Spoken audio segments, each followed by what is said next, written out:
Interval വരെ കുഴപ്പമില്ലായിരുന്നു. പക്ഷെ അതിനുശേഷം കുറച്ച് ലാഗ് ഉണ്ടായിരുന്നെങ്കിലും കുഴപ്പമില്ല. നന്നായിട്ട് ചെയ്തിട്ടുണ്ട്. പെർഫോമൻസ് ലെവലാണെങ്കിൽ നിഖിലാണെങ്കിലും ഉണ്ണിമുന്തനാണെങ്കിൽ ബാക്കി ഒപ്പം എന്തായാലും സപ്പോർട്ടിങ് ആക്ടേഴ്സ് ആണെങ്കിലും എല്ലാവരും നല്ല രീതിയിൽ പെർഫോം ചെയ്തിട്ടുണ്ട്. കുഴപ്പമില്ല, നൈസ് പടമാണ്.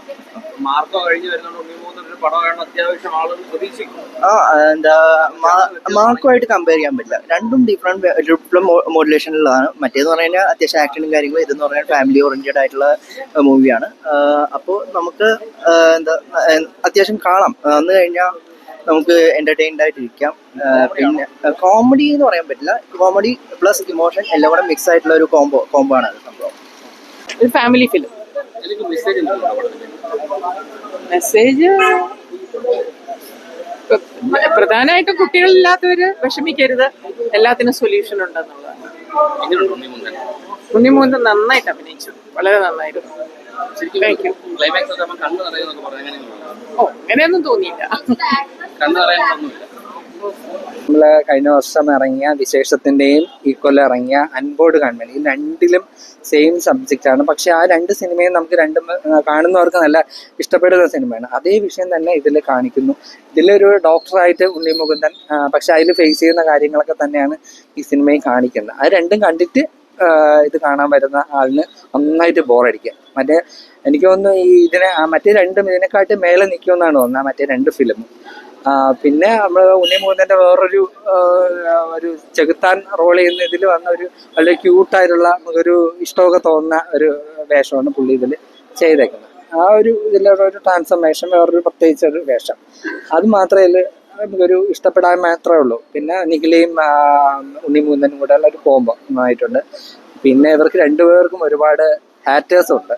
പറയുമ്പോൾ അവർ രണ്ടുപേരും അവരുടെ അഭിപ്രായങ്ങൾ വളരെ ഓപ്പണായിട്ട് തുറന്നു പറയുന്ന ആൾക്കാരായതുകൊണ്ട് അവരെ ഇഷ്ടപ്പെടാത്ത ആൾക്കാർ വല്ല വേറെ എന്തെങ്കിലുമൊക്കെ പറയാം. അങ്ങനെയൊന്നുമില്ല, അവർ അഭിനയത്തിൻ്റെ കുഴപ്പമോ ഒന്നുമല്ല. മലയാളത്തിൽ മുൻപിറങ്ങിയ ഈ അടുത്തിറങ്ങിയ രണ്ട് സിനിമയുടെ സബ്ജക്റ്റ് തന്നെയാണ് ഇതിലുള്ളത് കൊണ്ട് ആ ഒരു ബോറിങ് നമുക്ക് അനുഭവപ്പെടാം. അത്രയേ ഉള്ളൂ. സിനിമ എനിക്ക് വ്യക്തിപരമായിട്ട് വലിയ രീതിയിൽ കണക്ട് ആയില്ല. തിരക്കഥ എന്തോ കുറെ ലൂസ് പ്ലോട്ട്സ് ഉള്ളതായിട്ടാണ് എനിക്ക് തോന്നിയത്. സിനിമ ആരംഭിക്കുന്നത് നമ്മുടെ മോഹൻലാൽ അദ്ദേഹത്തിന്റെ ഒരു നരേഷന്റെ കൂടെയാണ്. അതിനുശേഷം കഥയിലേക്ക് വരുന്നു. നമ്മൾ ട്രെയിലറിലെല്ലാം കാണുന്ന പോലെ തന്നെ ഒരു മെയിൽ ഗൈനക്കോളജിസ്റ്റ് ആയിട്ടാണ് അദ്ദേഹത്തിന്റെ കരിയർ ചൂസ് ചെയ്യുന്നത്. അപ്പൊ ആദ്യത്തെ ഒരു അരമണിക്കൂർ തന്നെ ഓരോ കാര്യങ്ങൾ, ഇദ്ദേഹം ആരാണ്, ഇദ്ദേഹത്തിന്റെ ഒരു കരിയർ സ്വിച്ച് ചെയ്യുന്നതും കാര്യങ്ങളും എല്ലാം കാണിച്ച് എസ്റ്റാബ്ലിഷ് ചെയ്ത് വരുന്നതാണ് പിന്നെ തുടങ്ങുന്നത്. പിന്നെ അതിനുശേഷം നമ്മൾക്കിപ്പോൾ ഒരു സിനിമ തുടങ്ങുമ്പോഴത്തേക്ക് അറിയാമല്ലോ, ഒരു ബേസ് പ്ലോട്ട് ഉണ്ടാവും, അതിലേക്കൊന്ന് എത്തിച്ചേരണം. അപ്പം എന്തൊക്കെയാണ് കാര്യങ്ങൾ പറയാൻ ഉദ്ദേശിക്കുന്നത്? ഇത് മാലപ്പടക്കം പോലെ കുറെ എന്താണ്ടൊക്കെയോ എഴുതി വെച്ചിട്ടുണ്ട് സിനിമ തിരക്കഥയ്ക്കകത്ത്. അപ്പം ശരി, ഇയാളുടെ കരിയർ, ഇയാളുടെ പേഴ്സണൽ ലൈഫാണ് ഇനി നമുക്ക് കാണാൻ പോകുന്നത്. നമ്മൾ പേഴ്സണൽ ലൈഫിലേക്ക് ഇങ്ങനെ പോകുന്നു, നമ്മൾ പ്രേക്ഷകർ അതിനുവേണ്ടി കാത്തിരിക്കുന്നു. അപ്പോഴത്തേക്കും ഇല്ല, അതെല്ലാം മാച്ചുകൾ, കുറച്ച് അവിടെ മാച്ചിട്ട് പേഴ്സണൽ ലൈഫ് മാറ്റിയിട്ട് നമുക്ക് കരിയർ പിടിക്കാം. ശരി, കരിയർ. അപ്പൊ അത് കഴിയുമ്പോഴത്തേക്കും അത് മാറ്റിയിട്ട് നമുക്ക് കോർപ്പറേറ്റ് ഹോസ്പിറ്റൽസിന്റെ ഒരു ഇതെടുക്കാം. കോർപ്പറേറ്റ് ഹോസ്പിറ്റൽസിന്റെ ഒരു റൈവലറിയും കാര്യങ്ങളും എടുക്കാം. എന്നാ ശരി, അത് എടുക്കാം, എന്നാ അത് കാണാം. അത് മാറ്റിട്ട് വീണ്ടും പുള്ളിയുടെ കരിയർ വരാം. പിന്നെ അത് മാറ്റിട്ട് പുള്ളിയുടെ ആറ്റിറ്റ്യൂഡ് ചേഞ്ച് ആവുന്നു. ഓക്കെ, ശരി, ആറ്റിറ്റ്യൂഡ് ചേഞ്ച് ആവുന്നു. അത് സിനിമയുടെ കഥയിൽ മാറ്റാൻ പറ്റുമല്ലോ, ഒരു ആറ്റിറ്റ്യൂഡ് ചേഞ്ച്. അപ്പൊ അതിന് വേണ്ടിയിട്ട് നമ്മൾ ഇരിക്കുമ്പോഴത്തേക്കും അതെല്ലാം വിട്ടേക്ക് നമുക്ക് പേഴ്സണൽ ലൈഫ് തന്നെ എടുക്കാം. ഇങ്ങനെ കിടന്ന് മാറി ഇത് എവിടെയെങ്കിലും പോയി നിൽക്കണ്ടേ, എന്തെങ്കിലും ഒന്ന് കോൺസെൻട്രേറ്റ് ചെയ്യണ്ടേ? ഇങ്ങനെ പറഞ്ഞു പോയിട്ട് ഇടയ്ക്ക് ചില കാര്യങ്ങളൊക്കെ വരുമ്പോഴത്തേക്ക് നമ്മൾ പറയും, നമ്മളിപ്പം 2025 നിൽക്കുന്നത്.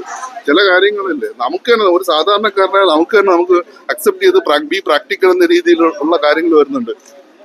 ഒരു ഡോക്ടർ അല്ലെങ്കിൽ ഒരു പ്രൊഫഷണൽ ലൈഫിൽ നിൽക്കുന്ന ഒരാളുടെ ലൈഫിൽ ഇങ്ങനെ സംഭവിക്കുമ്പോൾ നമ്മള് ആഫ്റ്റർ ഓൾ നമ്മളെല്ലാം ഹ്യൂമൻ ബീങ്സ് ആണ്, നമ്മുടെയൊക്കെ ഇമോഷൻസ് വർക്ക്ഔട്ട് ആകുന്ന അങ്ങനെ ആയിരിക്കും. പക്ഷെ ചില കാര്യങ്ങളൊക്കെ നമ്മൾ ഇതാവണ്ടേ, നമ്മൾ ചേട്ടാ ഇങ്ങനെയൊക്കെ ആയിരിക്കും അവര്. നമ്മളിപ്പം ബി പ്രാക്ടിക്കൽ എന്നുള്ള രീതിയിൽ, അതും പ്രത്യേകിച്ച് ഈ ഒരു പ്രൊഫഷനൊക്കെ അങ്ങനെ എന്തുകൊണ്ടൊക്കെ എനിക്ക് മാത്രം തോന്നുകയായിരിക്കാം അക്കാര്യങ്ങൾ. അതെല്ലാം വിട്ടിട്ട് അവസാനം പിന്നെ എങ്ങനെയെങ്കിലുമൊക്കെ ഒന്ന് അവസാനിച്ച് കിട്ടിയാൽ മതി എന്നുള്ളൊരു ഇതിലിരിക്കുക. നമുക്കറിയാം, നമുക്ക് ഇങ്ങനെയൊക്കെ ആയിരിക്കും സിനിമയുടെ ക്ലൈമാക്സ് പോകുന്നത് നമുക്ക് തന്നെ ഊഹിച്ചെടുക്കാൻ പറ്റും. അപ്പൊ അങ്ങനെയെല്ലാം പോയി സിനിമ അവസാനിക്കുന്നുണ്ട് ഒരു പോസിറ്റീവ് നോട്ടിൽ തന്നെ. അപ്പം ഇത് ഒരിക്കലും ഒരു തിയേറ്റർ വാച്ച് ഡിമാൻഡ് ചെയ്യുന്ന ഒരു സിനിമയല്ല, ഓൺ ടൈം വാച്ചബിൾ ആണ്.